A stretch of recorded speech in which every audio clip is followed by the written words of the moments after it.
Bharat TV में आप सभी का स्वागत है। मैं हूं कविता उपाध्याय। हमारे साथ में है पंकज कोचर जी। जिले की घोषणा हो गई है शाहदरा में और हमारे साथ में पंकज कोचर जी हैं। इन्हें मिला है युवा मोर्चा अध्यक्ष का पद। सर, बहुत बड़ी जिम्मेदारी है, किनको धन्यवाद देंगे आप सबसे पहले सर?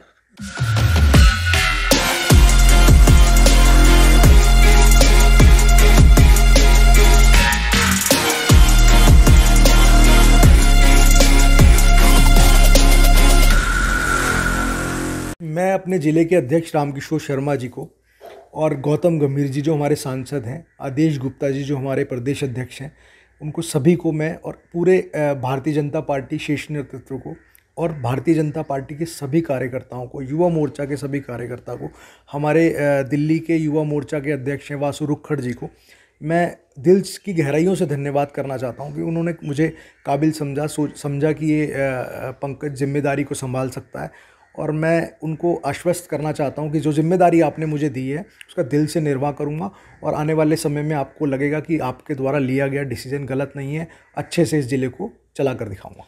पंकज जी, क्योंकि युवाओं के हाथों में आगे का भविष्य होता है। मोदी जी बहुत कार्य करते हैं युवाओं को लेकर के। आज बधाई का दिन है, फिर भी एक सवाल आपसे यही रहेगा, रोजगार की समस्या सबसे बड़ी समस्या है हमारे युवाओं के लिए। सर, बहुत सारी स्कीम्स आप निकालते रहे हैं, भाजपा निकालते रहे, मोदी जी निकालते रहे हैं। सर, क्या आश्वासन हमारे युवाओं को देंगे और कैसे जोश हाई करेंगे उनका? देखिए, मैं सिर्फ इतना ही कहना चाहता हूँ कि आज मुझे जिम्मेदारी मिली है तो जिम्मेदारी परेशानियों को सुनने के लिए, उनको ख़त्म करने के लिए मिली है। क्या मैं उनको ख़त्म करने के लिए संगठन को, हमारा संगठन किस तरीके से काम कर सकता है, तो मुझे लगता है कि आज ही आपने ये प्रश्न पूछा तो और अच्छा लग रहा है क्योंकि युवाओं के लिए काम हमें करना है, कर भी रहे हैं। हमारे मोदी जी का जो सबसे बड़ा माइंडसेट है वो युवाओं को आत्मनिर्भर बनाना है जी। तो वो युवाओं के लिए काम करते भी रहे हैं। मुझे लगता है कि जैसी जैसी उन्होंने केंद्र से कार्यक्रम दिए, जो नारे दिए हैं कि वोकल फॉर लोकल और आत्मनिर्भर भारत, तो मुझे लगता है कि कहीं ना कहीं युवाओं को उससे फ़ायदा हुआ है। और जो प्रोडक्ट्स हम बाहर से, चाइना वगैरह से खरीदते थे, आज बहुत सारी चीज़ें हैं जो भारत खुद बना रहा है। नोटबंदी के बाद ऐसी अर्थव्यवस्था हमें मिली है कि बैंकों के द्वारा हमें बहुत सस्ते दर पर आज फाइनेंस उपलब्ध हो जाता है। तो अगर कोई कार्यक्रम हमें करना भी है, कोई व्यापार हमें करना है, तो बैंकों के द्वारा जो सस्ते दरों पर फाइनेंस हमें मिलता है तो उससे बहुत सहायता मिलती है।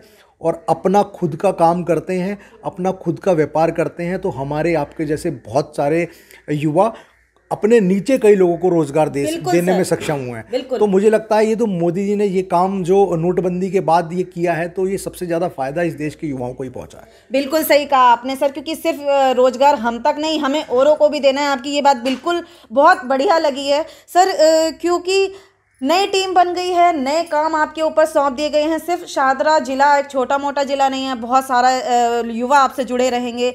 सर, क्या कहेंगे कि कब कैसे उनके साथ में आप रहेंगे, कैसे उनको आप मोटिवेट करेंगे? देखिए, मैं सिर्फ इतना ही कहना चाहता हूं कि भारतीय जनता पार्टी ने मुझे जिम्मेदारी दी है और भारत टीवी के माध्यम से आज शाहदरा जिले के युवाओं को मैं बताना चाहता हूं कि दिल से भारतीय जनता पार्टी से जुड़िए। ये वो पार्टी है जो संस्कार से चलती है, क्योंकि हमारी भारतीय जनता पार्टी में जब पहला कदम कोई आदमी रखता है तो सबसे पहले उसको संस्कार समझाए जाते हैं, संस्कार सिखाए जाते हैं।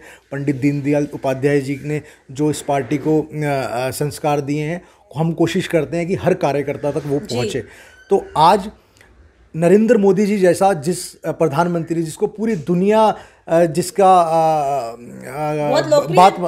पूरी दुनिया बात मानती है, जिसकी पूरी दुनिया जिस आदमी का लोहा मानती है, तो ऐसा प्रधानमंत्री भारतीय जनता पार्टी ने ही दिया है। तो आप लोग सब समझ सकते हैं कि भारतीय जनता पार्टी में किस तरह के कार्यकर्ता का निर्माण होता है। और आप लोगों से सिर्फ मेरी ये गुजारिश है, आपका भाई, आपका बच्चा, आपका छोटा भाई, आपका भाई अध्यक्ष बना है। दिल से परिवार के तौर पर आप भारतीय जनता पार्टी से जुड़िए और आने वाले समय में आपको खुद लगेगा कि ये भारतीय जनता पार्टी एक नए भारत का निर्माण करने के लिए सक्षम है। बिल्कुल, आश्वासन इन्होंने दे दिया है कि मैं आपके साथ हूं, चाहे मैं छोटा भाई मानिए या बड़ा भाई, हर तरीके से आपके साथ हूं। सर, गंगा स्नान आ रहा है और क्योंकि कोरोना काल है, किस तरीके से दिल्ली में बहुत व्यापक तरीके से, नहीं कहना चाहिए हमें, शायद केजरीवाल जी सरकार कहीं ना कहीं फेल हो रहे हैं, कोरोना में नहीं बच पा रहे हैं। पहले कहा जाता था कि कोरोना की स्थिति कंट्रोल में है, लेकिन अभी स्थिति कंट्रोल में नहीं है। हाईकमान से बातचीत हुई है, अमित शाह जी से बातचीत हुई है, उन्होंने हाल ही में कुछ नए कदम उठाए हैं। सर, क्या कहेंगे हमारे युवा युवाओं को? देखिए, मैं सिर्फ इतना ही कहना चाहता हूँ कि अब ये समय नहीं है। केजरीवाल जी क्या कर रहे हैं सबको दिख रहा है। दिल्ली के पूरे हिंदुस्तान में दिल्ली की क्या स्थिति है ये किसी से छुपी नहीं है। तो मुझे लगता है कि उस आदमी को कहीं ना कहीं सरकार चलाने के एक्सपीरियंस में थोड़ा कमी है, वो हमें देखने को मिल रही है। खैर, क्योंकि अगर अब वो नहीं कर पा रहे तो इसका मतलब ये नहीं है कि हम लापरवाही करना शुरू कर दें, क्योंकि कहीं ना कहीं नुकसान हमें, आपको, हमारे परिवार को, समाज को होना है। तो कहीं ना कहीं मेरी सिर्फ आप लोगों से यही संदेश है कि आप कोरोना में ध्यान रखिए अपना। और एक नारा जो मोदी जी का है, जब तक दवाई नहीं तब तक ढिलाई नहीं, इसको अपने दिमाग पर बनाकर रखिए। मास्क आपने छोड़ना नहीं है। कोरोना के खिलाफ यही एक हथियार है जो हमारे आपके पास है, यही हमें आप कोरोना से बचा सकता है। और बस मैं यही कहना चाहता हूं कि अब क्योंकि स्थिति बहुत दिल्ली में ख़राब हो चुकी है, फिर हमारे गृह मंत्री अमित शाह जी को कहीं ना कहीं बागडोर अपने हाथ में लेनी पड़ी। जिस तरीके से अब दोबारा उन्होंने घर घर जाकर टेस्टिंग का शुरू करवाया है।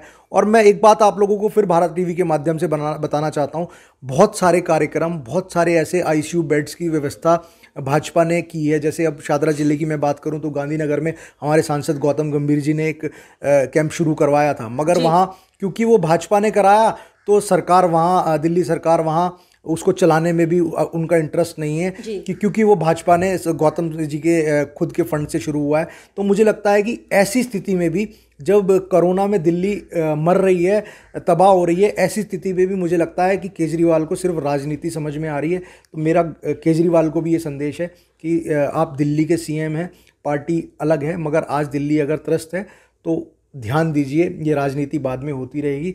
और आने वाले सभी त्योहारों के लिए, नए साल के लिए बहुत आपको शुभकामनाएं देना चाहता हूं। अपना ध्यान रखिए, परिवार का ध्यान रखिए, समाज का ध्यान रखिए। बहुत आपको शुभकामनाएं। सर, चलते चलते एक समस्या प्रदूषण पर भी है।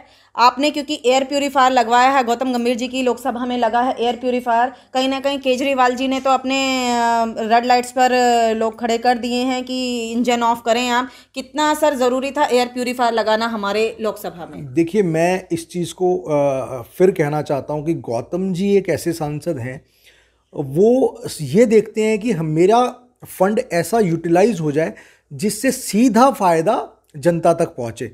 चाहे वो गाजीपुर का लैंडफिल जो कूड़ा घर है, उसकी सफाई के लिए वो बहुत सेंसिटिव मुद्दा था हमारे ईस्ट दिल्ली के लिए।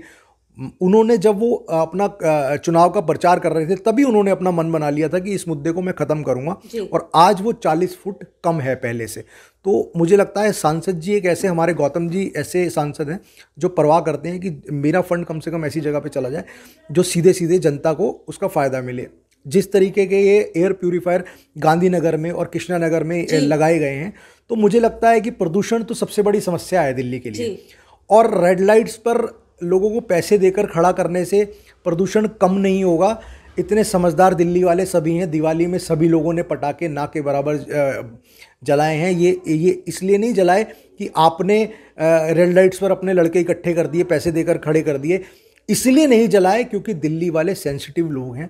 वो समझते हैं कि आपने दिल्ली का हाल इतना बुरा कर दिया, अगर अब पटाखे जलाते तो दिल्ली वह स्थिति में पहुंच जाती, इसलिए उन्होंने ये पटाखे नहीं जलाए। तो मुझे लगता है काम करना है तो गौतम गंभीर जी से सीखिए, और सीखिए कि कैसे फंड को दिल्ली की जनता के लिए यूज़ किया जाता है। तो मेरी आपसे यही सलाह है। बिल्कुल, हमारे साथ में पंकज कोचर जी हैं, युवा मोर्चा अध्यक्ष हैं जिले में, और साफ तौर पर इन्होंने आज से ही, भले ही पद इनको अभी मिला है, इन्होंने इसी पद से, जब से इन्हें पद मिला तब से इन्होंने अपने हाथ में कमान संभाल लिया और तैयार हो गए हैं। जोश अपना हाई कर दिया, और आपको भी कह दिया है कि जोश हाई रखिए। क्योंकि देखिए, मास्क नहीं लगाना हम लोगों का रीज़न ये होता है क्योंकि कई बार साउंड की समस्या हो जाती है, डिस्टेंस पे हम लोग हैं, लेकिन सारी प्रिकॉशंस हम लोग लेते हैं कोरोना को लेकर के। आप लोग भी अपना ख्याल रखिए, और हाँ, युवाओं में ज़रूर उस लो को जलाइए जिस पर चर्चा अभी पंकज कोचर जी ने की है। हमें देश को बहुत आगे बढ़ाना है। सर, ढेरों शुभकामनाएं भारत टीवी परिवार की तरफ से आपको और जिला की सभी टीम को जो कि बनी है। धन्यवाद। Thank you.